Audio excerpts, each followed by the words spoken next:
नमस्कार विद्यार्थी मित्रांनो, आज आपण इयत्ता 4थी मधील गणित विषयातील अपूर्णांक हा घटक अभ्यासणार आहोत।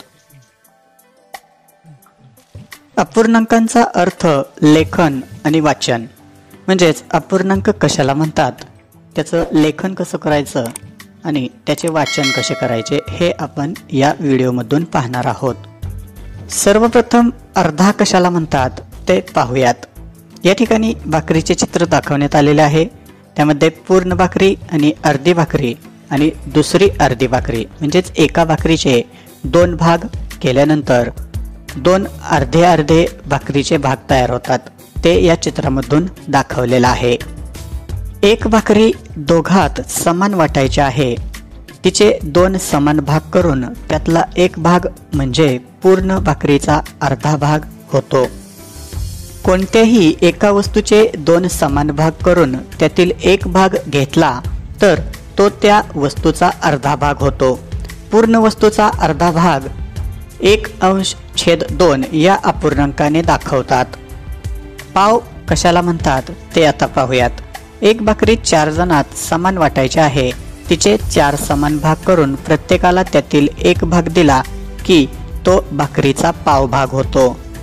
एका वस्तूचे 4 समान भाग करून त्यातील एक भाग घेतल्यास तो भाग 1/4 या अपूर्णांकाने दाखवतात। आणखी काही अपूर्णांक पाहूयात। येथे एका वर्तुळाकार चकतीचे 5 समान भाग केले असून त्यातील 3 भाग रंगवलेले आहेत। चकतीचा रंगवलेला भाग 3/5 या अपूर्णांकाने दाखवतात। 1/5 अधिक 1/5 अधिक 1/5 मिळून 3/5 होतो, म्हणजेच 1/5 अधिक 1/5 अधिक 1/5 बरोबर 3/5। कोणत्याही एका वस्तूचे 5 समान भाग केले व त्यातले 3 घेतले तर घेतलेला एकूण भाग 3/5 या अपूर्णांकाने दाखवतात। म्हणजेच 3/5 या अपूर्णांकाचा 5 हा छेद वस्तूचे किती समान भाग केले ते दाखवतो आणि 3 हा अंश तसे किती भाग घेतले हे दाखवतो। छेदामध्ये असणारी संख्या ही एका वस्तूचे किती भाग केलेले आहेत ते दाखवण्याचं काम करतं आणि अंशामध्ये असणारी संख्या ही त्या केलेल्या भागातून किती भाग घेतलेले आहेत ते दाखवते। या पट्टीचे 7 समान भाग केलेले आहेत, त्यातले 2 भाग रंगवलेले आहेत, म्हणजेच पट्टीचा 2/7 भाग रंगवलेला आहे। येथे देखील 2/7 या अपूर्णांकातील 7 ही संख्या पट्टीचे किती समान भाग केले आहेत हे दाखवते आणि 2 ही अंशामध्ये असणारी संख्या त्यातले किती भाग घेतले किंवा रंगवले हे दाखवते। 2/7 या अपूर्णांकात 2 हा अंश आहे व 7 हा छेद आहे। 3/4 3/5 2/7 याप्रमाणे 8/11 7/13 यांसारख्या अपूर्णांकांचे अर्थ तुम्ही समजावून घ्या। या अपूर्णांकांमध्ये छेदामध्ये असणारी संख्या त्या वस्तूचे किती भाग केलेले आहेत ते दाखवते आणि अंशामध्ये असणारी संख्या ही त्या केलेल्या भागामधून किती भाग घेतलेले आहेत किंवा रंगवलेले आहेत ते दाखवते। अपूर्णांकांचे वेगवेगळे अर्थ। अमितला एका भाकरीच्या 3 समान भागांपैकी 2 भाग दिले, म्हणजेच अमितला 2/3 भाकरी दिली। अमितला दिलेल्या भाकरीच्या आकाराच्या 2 समान भाकरी साधना, अनुष्का आणि प्रीती या तिघीत समान वाटायच्या आहेत। त्याचे 3 भाग केले आणि प्रत्येक भाकरीतील एक एक भाग या तिघींना म्हणजेच साधनाला, प्रीतीला आणि अनुष्काला दिला। दोन्ही भाकरींचे 3-3 समान भाग केले, प्रत्येक भाकरीतला एक एक भाग साधना, अनुष्का आणि प्रीती यांना दिला। आता साधनाला मिळालेला भाग पहिल्या भाकरीतील 1/3 आणि दुसऱ्या भाकरीतील 1/3 या दोघांची बेरीज केली। तसेच अनुष्का आणि प्रीती यांना सुद्धा पहिल्या भाकरीतील 1/3 आणि दुसऱ्या भाकरीतील 1/3 कारण 3 समान भाग केले होते प्रत्येक भाकरीचे आणि त्यातील एक एक भाग या तिघींना दिलेला असतो, त्यामुळे या दोन्ही भाकरीतील 1/3 यांची बेरीज केली।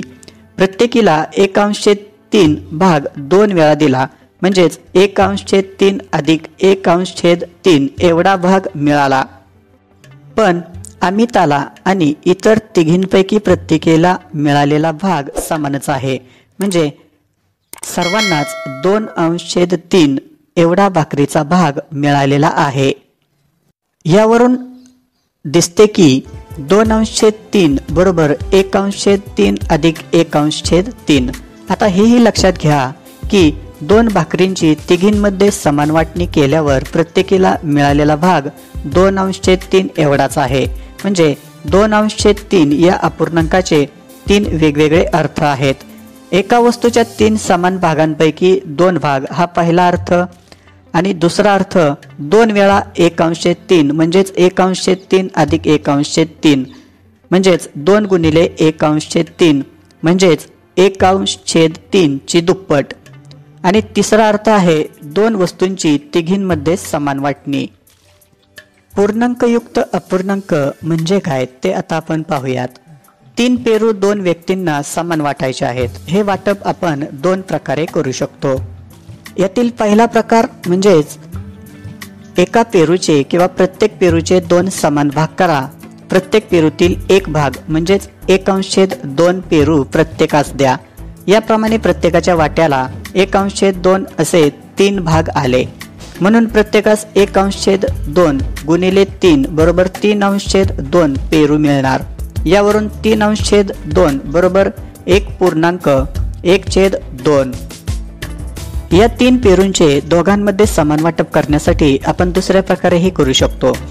प्रथम प्रत्येकास 1 पेरू पूर्ण द्या, उरलेल्या तिसऱ्या पेरूचे 2 समान भाग करा। प्रत्येकाला तिसऱ्या पेरूतील एक भाग म्हणजेच 1/2 पेरू द्या, म्हणजेच अर्धा पेरू द्या। प्रत्येकाच्या वाट्याला 1 पूर्ण व 1/2 पेरू येतील, म्हणून प्रत्येकाला 1 अधिक 1/2 म्हणजेच अर्धा पेरू मिळेल। 1 अधिक 1/2 हेच 1.1/2 असेही लिहितात। या उदाहरणावरून आपल्या लक्षात येते की 3/2 बरोबर 1.1/2। 1.1/2 अशा अपूर्णांकांना पूर्णांकयुक्त अपूर्णांक असे म्हणतात, म्हणजेच यामध्ये पूर्ण असणारी संख्या आणि अपूर्ण असणारी संख्या असे दोघेही असतात, म्हणून यांना पूर्णांकयुक्त अपूर्णांक असे म्हणतात। 1.1/2 यामध्ये 1 हे पूर्ण आहे आणि 1/2 म्हणजे अर्धे हे अपूर्ण आहे, म्हणून अशा प्रकारच्या अपूर्णांकांना पूर्णांकयुक्त अपूर्णांक असे म्हणतात। 1.25, 2.25 आणि 3.25 म्हणजे काय हे आता पाहूयात। 1 पूर्ण आणि 1 पाव मिळून 1 अधिक 1/4 होतो। हेच थोडक्यात 1.1/4 असे लिहितात। 1.1/4 चे वाचन 1.1/4 किंवा 1.25 असेही करतात। 3 पूर्ण आणि पाव भाग मिळून 3 अधिक 1/4 होतो। हेच थोडक्यात 3.1/4 असे लिहितात आणि 3.1/4 किंवा 3.25 असे वाचतात। याचप्रमाणे 2.1/4 याचे वाचन 2.25 आणि 4.1/4 चे वाचन 4.25 असे करतात। 2.25 आणि 3.25 आणि त्याच प्रकारचे इतर अपूर्णांक आपण पाहिले। आता 1.5, 2.5 आणि 3.5 आणि तसेच इतर अपूर्णांक म्हणजे काय ते समजून घेऊयात। 1 पूर्ण आणि अर्धा मिळून 1.1/2 होतो। 1.1/2 चे वाचन 1.1/2 किंवा 1.5 असे करतात। 2 पूर्ण आणि अर्धा याचे लेखन 2.1/2 असे करतात आणि त्याचे वाचन 2.1/2 किंवा 2.5 असे करतात। याचप्रमाणे 3.1/2 याचे वाचन 3.5 आणि 4.1/2 चे वाचन 4.5 असे करतात। 2.25, 2.3, 4.25 म्हणजे काय ते पाहूयात। 1 पूर्ण आणि पाऊण याचे लेखन 1.3/4 असे करतात आणि त्याचे वाचन 1.3/4 किंवा 2.25 असे करतात। 2.25 म्हणजे पाव कमी 2 म्हणजेच 2 मधून पाव उणे केला वजा केला। याचप्रमाणे 2.3/4 चे वाचन 2.25 आणि 4.3 चे वाचन 4.25 असे करतात। अपूर्णांकांची तुलना। खालील चित्रात समान लांबीच्या पट्ट्यांचे काही भाग रंगवलेले आहेत। रंगवलेला भाग कोणता अपूर्णांक दर्शवितो हे प्रत्येक पट्टी पुढील चौकटीमध्ये लिहायचं आहे। पहिल्या पट्टीचे 2 समान भाग करून एक भाग रंगवलेला आहे, त्यामुळे हा अपूर्णांक आहे 1/2। त्याच पद्धतीने दुसऱ्या पट्टीचे 3 समान भाग केलेले आहेत आणि एक भाग रंगवलेला आहे, त्यामुळे हा अपूर्णांक आहे 1/3। तिसऱ्या पट्टीचे 4 समान भाग करून एक भाग रंगवलेला आहे, म्हणजेच हा रंगवलेला भागाचा अपूर्णांक आहे 1/4। पुढच्या पट्टीचे 5 समान भाग करून एक भाग रंगवलेला आहे, त्यामुळे रंगवलेला भागाचा अपूर्णांक आहे 1/5। आणि शेवटच्या पट्टीचे 6 समान भाग केलेले आहेत आणि या 6 समान भागांपैकी एक भाग रंगवलेला आहे, त्यामुळे हा अपूर्णांक आहे 1/6। अशा प्रकारे समान लांबी असणाऱ्या वेगवेगळ्या पट्ट्यांचे वेगवेगळे भाग करून त्यातील एक एक भाग रंगवलेला या ठिकाणी आपल्याला दिसत आहे। म्हणजेच या पट्टीची लांबी समानच आहे, परंतु जास्तीचे भाग केल्यामुळे एक भाग रंगवल्यानंतर तो कमी कमी होत गेलेला आपल्याला या ठिकाणी दिसत आहे। यावरून आपण या सर्व अपूर्णांकांची तुलना करू शकतो। म्हणजेच 1/2 असेल, 1/3 असेल, 1/4 असेल, 1/5 असेल किंवा 1/6 असेल। या सर्व अपूर्णांकामध्ये रंगवलेला भाग 1 आहे, परंतु त्याचे छेद म्हणजेच समान केलेले भाग आहेत ते कमी जास्त आहेत, त्यामुळे आपण यांची तुलना करू शकतो। चित्र पाहिल्यानंतर आपल्या लक्षात येतं की 1/2 त्याच पद्धतीने इतर अपूर्णांक आहेत ते रंगवलेल्या भागानुसार कोणता अपूर्णांक मोठा आहे आणि कोणता अपूर्णांक लहान आहे ते। म्हणजेच 1/2 म्हणजे अर्धा हा अपूर्णांक आपल्याला या सर्व अपूर्णांकांमध्ये मोठा वाटत आहे आणि 1/6 हा सर्वात लहान अपूर्णांक आपल्याला या चित्रावरून दिसत आहे। या चित्रांचे व चौकटीत लिहिलेल्या अपूर्णांकांचे निरीक्षण करून आपल्याला खालील प्रश्नांची उत्तरे लिहायची आहेत। हे जे 8 प्रश्न आहेत ते आपण या वरील दिलेल्या आकृतीवरून सोडवू शकतो। त्यामध्ये पहिला प्रश्न आहे 1/2 आणि 1/3 यापैकी कोणता अपूर्णांक लहान आहे। आपण हे चित्र पाहिल्यानंतर आपल्या लक्षात येतं की 1/2 आणि 1/3 यामधील 1/3 हा अपूर्णांक लहान आहे। दुसरा प्रश्न आहे 1/5 आणि 1/6 यापैकी कोणता अपूर्णांक लहान आहे। म्हणजेच या पट्टीचे 5 समान भाग करून त्यातील एक भाग घेतला आणि दुसऱ्या तेवढ्याच लांबीच्या पट्टीचे 6 समान भाग करून एक भाग घेतला, तर 1/6 हा अपूर्णांक लहान आहे। तिसरा प्रश्न 1/3 आणि 1/5 यापैकी मोठा अपूर्णांक कोणता। चित्र पाहिल्यानंतर आपल्या लक्षात येतं की 1/3 हा अपूर्णांक मोठा आहे। अशाच प्रकारे इथून पुढचे अपूर्णांकांच्या वरती आधारित असणारे प्रश्न आपण सोडवायचे आहेत। त्यामध्ये चौथा प्रश्न आहे खालील चौकटीत लहान मोठे या चिन्हांचा वापर करायचा आहे। म्हणजे कोणता अपूर्णांक लहान आहे, कोणता अपूर्णांक मोठा आहे हे पाहून या चिन्हांचा आपल्याला वापर करायचा आहे। तसेच इतरही प्रश्न तुम्ही या चित्रावरून सोडवा। समूहाच्या संदर्भातील अपूर्णांक म्हणजे समूह दिले असतील तर त्या संदर्भातील अपूर्णांक कसे असतात ते पाहायचं आहे। शेजारच्या चित्रात 4 मेणबत्त्यांचा समूह आहे, त्याचे 2 समान भाग करून त्यापैकी एक भाग रंगवला आहे, म्हणजेच 1/2 भाग रंगवला आहे। यावरून 4चा 1/2 म्हणजे 2। 4 मेणबत्त्यांचे 2-2चे 2 समूह केलेले आहेत, म्हणजेच भाग केलेले आहेत। त्यापैकी एक भाग रंगवलेला आहे, 2 समान भागांपैकी एक भाग रंगवलेला आहे, त्यामुळे 1/2 हा अपूर्णांक तयार झालेला आहे। याचाच अर्थ असा होतो की 4 मेणबत्त्यांपैकी 1/2 म्हणजेच अर्धा हे 2 असते।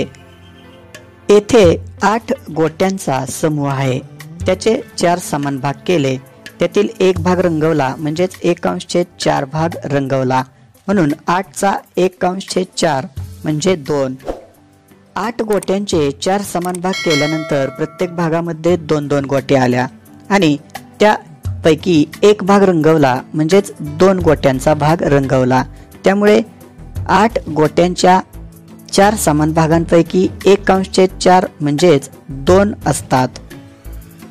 येथे 12 चेंडूंचा समूह आहे.